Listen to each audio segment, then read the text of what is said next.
Welcome back to DK Sports Radio. You are listening to the Carter Six Pack.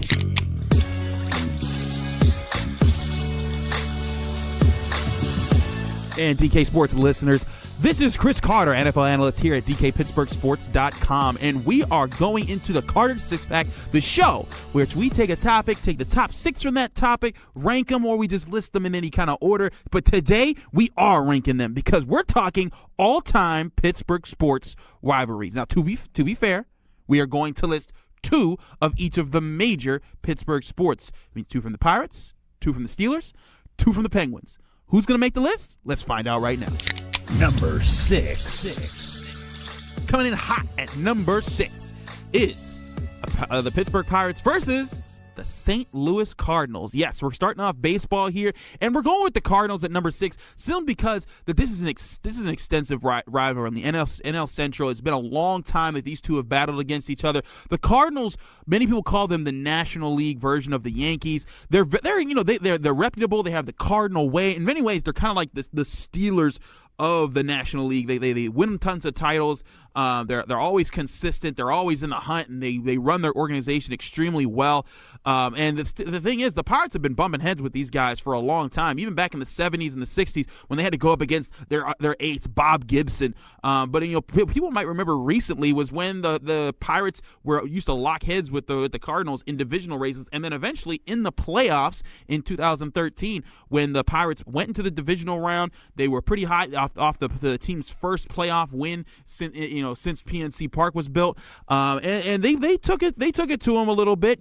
Pedro Alvarez showed up and was like a mini Mr. October for a little bit, but ultimately the Cardinals were able to win out. This doesn't get higher because of recent the Cardinals have dominated this rivalry, even in years before the Cubs took over as the NL Central leading team. The Cardinals kind of always kept ahead of the Pirates in pace, and they still do because the Pirates are now kind of in a rebuild mode while the Cardinals, they're rebuilding, but they're still that much better than the Pirates. But obviously, these two teams have gone at it over the years. Some great games in their history. I've seen one or two, especially when Andrew McCutchen hit that two-run shot over the center field wall into the ivy in a 14-inning win over the Cardinals shortly before the All-Star break. I believe that was back in 2015. But yeah, like I've said, great games between these two. Got to list the rivalry.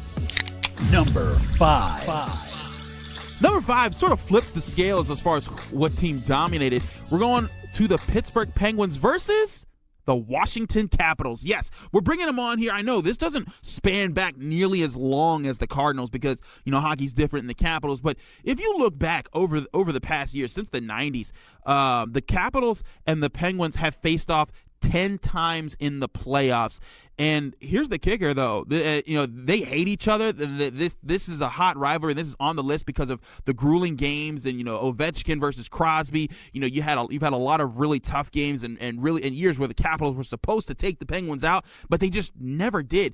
In those 10 series, when these two teams have met in the playoffs, the Penguins are 9-1. And funny enough, all 5 times the Penguins have won the Stanley Cup, they have gone through the Capitals at some point in the playoffs. Now, that's saying all 9 times they've won they've won the Stanley Cup. That's saying every time they've won the Stanley Cup, the Capitals have been in the way. Meanwhile, the Capitals, they've never won the Stanley Cup. They went to it one time back in the 90s, didn't work out for them, and since then they have been struggling to even make it back to the conference championship round for the East. But these two definitely deserve to make the list, especially for the recent heroics. In fact, the past 2 seasons, because the Penguins, like I said, they won the Stanley Cup the past 2 seasons, they've played the Capitals the past 2 seasons, and those have been some serious matchups. Who knows? They might just meet again in 2018. Number 4. Coming in number 4, back to baseball, ladies and gents, and we're staying in the NL Central. It's the Cincinnati Reds. Why do I say the Cincinnati Reds? Because the Reds are another team that's had a long-standing relationship with the Pittsburgh Pirates. They've been good at the same times here and there. They had the big red machine back in the day, but if you remember back in the early 90s, those teams knucked a little bit. They had Barry Larkin at shortstop. But of course, I think what puts this in the recent mind for a lot of fans is the fact that the Reds were sort of the team that the Pirates needed to get over the hump of. when they made their first playoff runs back in 2013. If you remember back in 2011 and 2012 when the Pirates were becoming that team that could get over the hump and finally get a winning record, they were always going up against the Cincinnati Reds, and something crazy would happen and everyone would get upset, especially if you remember Aroldis Chapman, their closer, would just plunk Andrew McCutchen time and time again. You'd see several times it would just get to Andrew McCutchen because they knew back then the Pirates didn't have the lineup to support McCutchen. So they knew that, if we take out their MVP, we can make sure there's no one else that can hurt us. And so they would just keep plunking him and going to the next guy, and the Pirates couldn't punish them. Well, that all changed in 2013 when, of course, everyone remembers that fateful blackout game when the crowd was chanting, Cueto, Cueto, and Russell Martin jacked a huge homer in the middle of one of those chants after Johnny Cueto dropped the ball. And that was sort of the turning of the tide between these two in this era of baseball, because then the Pirates were able to say to Cincinnati, okay, we've surpassed you. Now, of course, as we said, they didn't get past the Cardinals, and that was the team, and now it's the Cubs because they've gotten themselves a really good franchise going of a team. But right now, if we're talking about rivalries, the Reds, they were that team that the Pirates had to overcome, and that's why I rank it a little bit higher, simply because you look at the battles they had, they really didn't like each other. The Cardinals and the Pirates, they had their distaste for each other, but the Reds and the Pirates, there was a little bad blood there for a little while, and when the Pirates finally got over, it was a huge feeling of rejoicing, not just because the Pirates won the playoffs, but because they beat the guys that had always rubbed it in their face. Number 3. Number 3, we're going right to football, and we're going to take back an old one, taking it back to the Oakland Raiders. Yes, they're talking about the Raiders of the 70s versus the Steelers of the 70s. Really, it was a rivalry that defined football for quite some time. These games were brutal, they were physical, and they were regular for several seasons. If you remember, the Steelers got their first playoff victory in 1972 with the Immaculate Reception game against the Raiders. It was looking like the Raiders would come out on top, and all of a sudden, Franco Harris catches a pass off of Frenchie Fuqua, or not Frenchie Fuqua, but we can get into that later.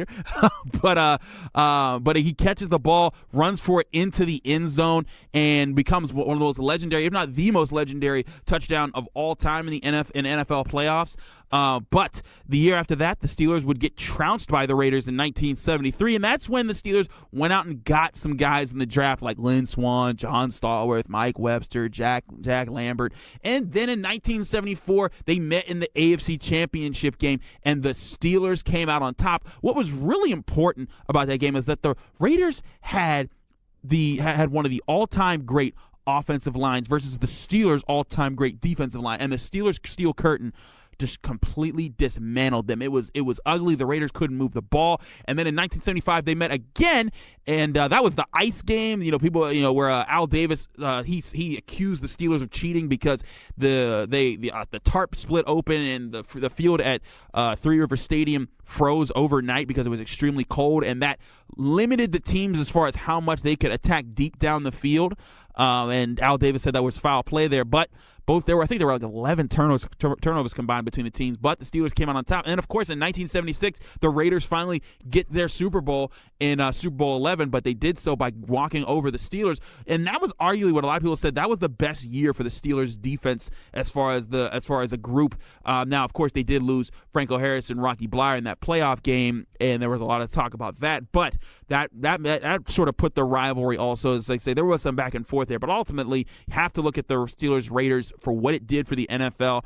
And, I mean, that rivalry lasted. It pushed over for a while. And those guys, if you go watch some NFL Network specials about those games and about those Super Bowls, the Raiders hated the Steelers. And the Steelers didn't like the Raiders either, but it was like a different level of hate. So much that the Raiders put the score to them beating the Steelers in the 76 playoffs on their Super Bowl 11 Super Bowl ring. That's how much these teams hated each other. But that's why this is the number 3 rivalry. Number 2. Number 2, back to hockey, ladies and gents, and we got to go with the cross-state rivalry. And these teams just played last night. The Pittsburgh Penguins versus the Philadelphia Flyers. Just to simply put this, we could just say 1975. Thanks, folks. Have a good time. Psych, but we're just kidding. Because these two teams, as you know, you're listening to this, you know Pittsburgh sports, these two teams, they hate each other. And, I mean, this has been going on for a long time. You look at this, all time, the Flyers do have the edge in the playoffs. In series, it counts 4-2 Flyers in the Flyers' favor, but and especially because in that last one when the Penguins could have tied it up, that was back in 2012 in the Stanley Cup playoffs. There were a lot of crazy games. It was like 10-3 and just crazy scores where the Penguins would score a lot or the Flyers would score a lot or both of them would score a lot. And then there were tons of fights and suspensions between the two. I remember plenty of games in which the Penguins were kind of just they were trying to get over. They knew they had the talent, but they couldn't get over Hartnell. And it was a really tough team. And for those who don't know, when I say 1975, of course, that's the last time that the Flyers have won a Stanley Cup championship. That stings, and you'll hear a lot of guys. Dale won't throw that out as much, but people like Mark Madden and Pittsburgh media, they'll daily reminders that the Flyers still haven't won a cup in that span of time. But it's been a while, but it's still Flyers. They do find ways to be competitive. They just haven't ever gotten over the hump. But they have gotten over the Penguins a few times, and that's a reason why these two teams don't like each other. You ever seen one of those games where Sidney Crosby came on this Jumbotron once just to say, "Hey, let's fight cancer," and they booed him. That's how much hatred is between these teams. That's why I love it. And I'm not even a hockey guy, but when these two teams played, as I watched last night, I watch it when these two teams knock it in. If they meet in the playoffs this year, I'm getting some popcorn ready.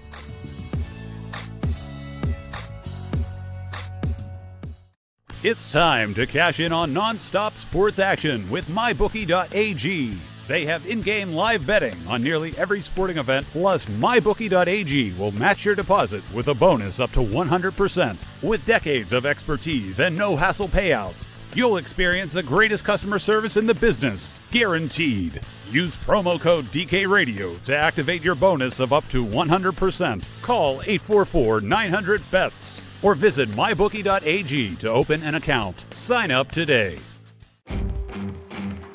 Miller Lite is the original light beer, and we'll always brew it to have more taste, with only 96 calories and 3.2 carbs. Because we believe that if you compromise on taste, you can taste the compromise.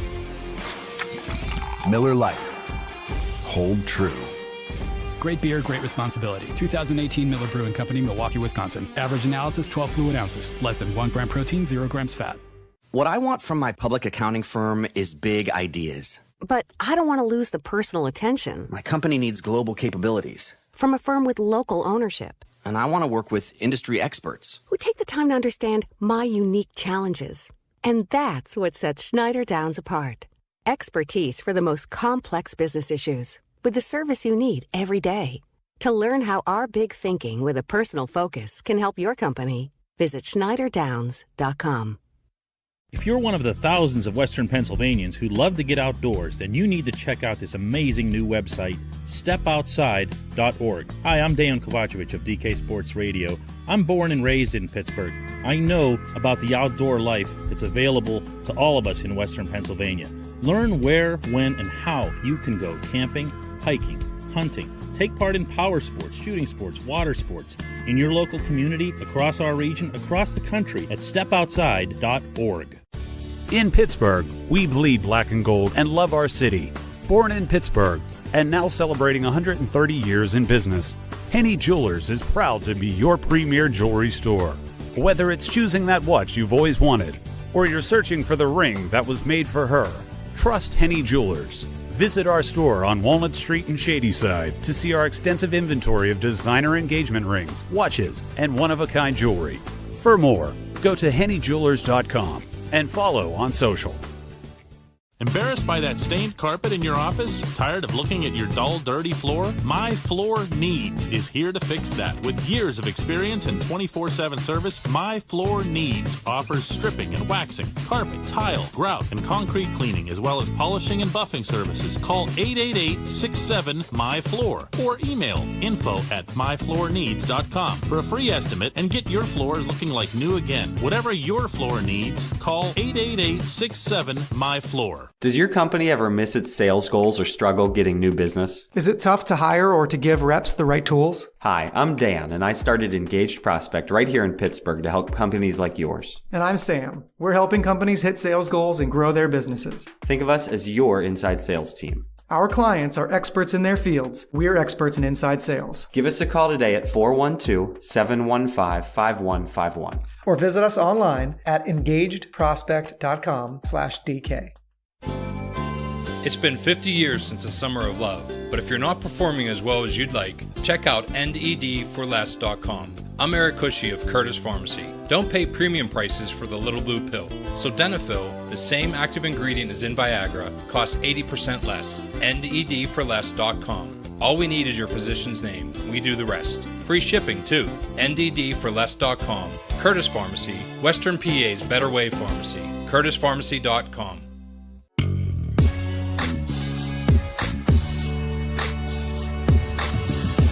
And before we recap what we just did before we get to number one, we have to talk about our honorable mentions. Let's first go back to baseball. Let's talk about the Atlanta Braves real quick.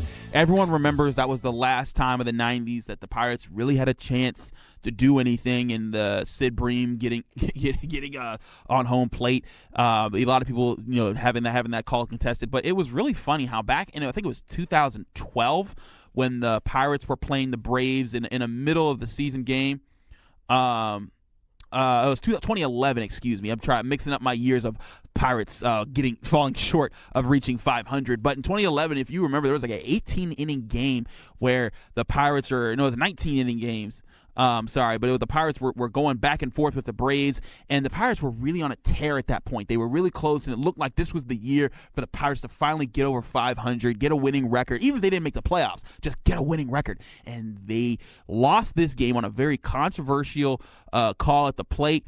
It was a tough call that everyone talked about at the time, and after that, you just saw this team just hit the tank. I mean, it just after the Pedro Alvarez was on fire, not anymore. Andrew McCutchen became the only player on the team that seemed to be able to hit. The pitching fell apart, and they had to rebuild going into 2012. But the Braves, 2 times that they've broken the Pirates' hearts.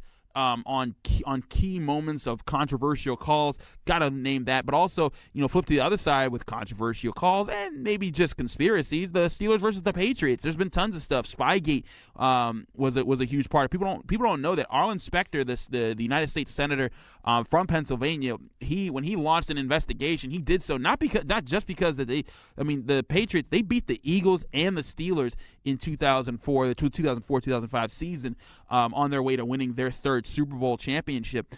And that was when it was uncovered how big Spygate went back. A huge part of it they found in all the stuff that they collected was that it was done to figure out how to get past Dick LeBeau's defense, because it was decimating people in the NFL when the Steelers had the talent, and those are the years that Dick LeBeau's defense did have its high talent. You had a lot of young players like Troy Polamalu, veterans like James Ferrier, and they had Joey Porter at the time. Eventually, they'd get James Harrison. But it was just lots of stuff that went on behind that. Now the Patriots have dominated the rivalry as of late. They've won. The last time the Steelers beat them was 2011.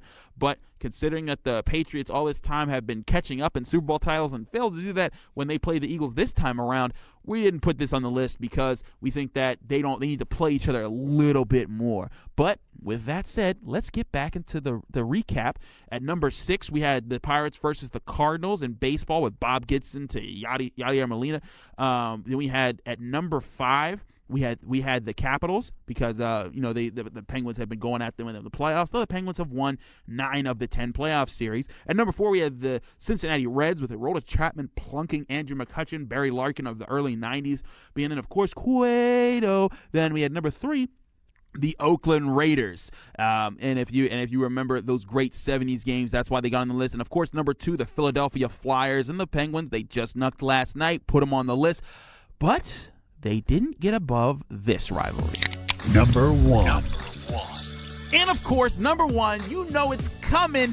It's the Steelers versus the Ravens / the Browns, because they're the same team. Now, for those who are saying, well, wait a second, how can you include the Browns? Don't forget, when Art Modell moved the team to Baltimore, they were the Cleveland Browns, and that was the Browns organization that was knucking with the Steelers for so long. Even when the Browns sort of surpassed the Steelers in talent for a little bit during that late 80s, early 90s period when they had a chance to win their championships and they kept falling short because of the fumble or the drive or whatever reasons they lost to the Broncos. But You look back at this rivalry, even when it was just the Browns, these teams hated each other. They fought each other all the time, and that goes back to the 70s. But then when they became the Ravens, there was that started something new. And it was still attached. These teams still didn't like each other. And you saw in 2000 when Ray Lewis and Jamal Lewis and Jermaine Lewis, basically the Lewis squad of the Ravens, they won the Super Bowl. But the last team to beat them in the year they won the Super Bowl was the Pittsburgh Steelers. Then in 2001, the Steelers and the Ravens finally met for the first time in the playoffs. Mind you, the Browns only met the Steelers. Those versions of the Browns only met the Steelers once. The Steelers beat them then. I think it was 29-9. Well, in 2001. In the AFC divisional game, the Steelers hosted as the number 1 seed. They beat the Ravens. If you remember, Amos Zaraway diving over the top, beating Ray Lewis to the punch at a goal line situation. They didn't meet again in the playoffs until 2008, but in the middle of those, there were some serious knocks. If you remember 2006 when the Ravens swept the Steelers, there was controversial stuff going on because Joey Porter said stuff about Ray Lewis.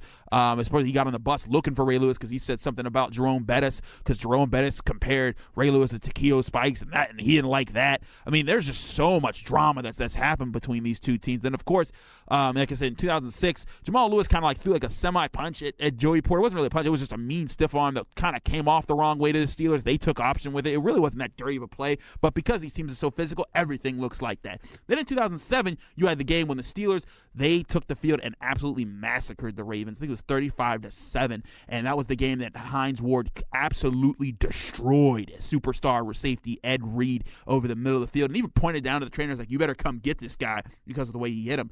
And it was funny. I remember this because these are my years in college. In my time in college, from 2007 to 2011, the Steelers never lost to the Ravens as long as Ben Roethlisberger started at quarterback. And that was an interesting thing because that was the transition from Brian Billick to John Harbaugh. And Harbaugh eventually flipped the Ravens around. You know, they drafted Joe Flacco in his first year, almost beat the Steelers in the AFC Championship game, but of course, you had Troy Polamalu's legendary pick six. And this is why this gets number one, is because you got the long history of the team, but you got the recent history, too, of the huge plays. You had Troy Polamalu's pick six. We talked about Amos Zaraway. That gets pushed back because the Steelers eventually lost to the Patriots back in 2001, but in 2008, 2009, you had that Polamalu pick six. You had Polamalu diving over the top and stopping Joe Flacco on fourth and inches. Then you also, of course, had Willis McCahey getting absolutely destroyed by Ryan Clark on the Steelers' way to winning their sixth Super Bowl. Then in 2010, they met again this time in the AFC divisional round before it was the AFC Championship. But the division round, the Ravens go up 14 points at the halftime. They look like they're in complete control, and for whatever reason, the Steelers just gut it out in a classic at Heinz Field, highlighted by a double renegade where I think it was Ryan Clark got an interception of Joe Flacco and James Ferrier stripped Ray Rice, and then eventually Antonio Brown makes a ridiculous helmet catch in his rookie season on a 3rd and 19 play that puts the Steelers in scoring range where they eventually plunge it in. I think it was Rashard Mendenhall that had the winning score for them.